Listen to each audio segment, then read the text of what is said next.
আব্বার কাছ থেকে 200 টাকা নিলাম, টাকা নেওয়ার পর একটা টাচফোন কিনবো, তারপর টিকটক করা শুরু করে দিব। যাই হোক, সামনে আমার এক্সাম, একা একা ভালো লাগতেছে না, বই নিয়ে পড়তেছে, কি করব?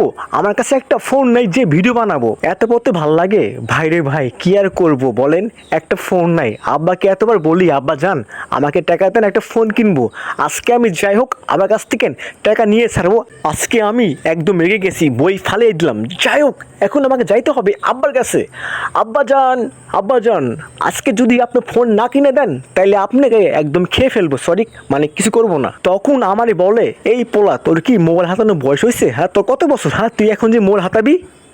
আমি কথা শুনে একদমই হা হয়ে গেলাম। ইয়াল্লা, বলে কি? তোর এখন পড়ার সময়, মোবাইল টেপার সময় না ভাই, তুই এখন বই নিয়ে পড়, সামনে তুই অনেক কিছু করতে পারবি। আমি তো এখন খুশি হয়ে আব্বাকে বললাম, আব্বা যান, আব্বা যান, আপনি যাই বলুন না কেন আমি কিছু শুনবো না, আপনি আমাকে 200 টাকা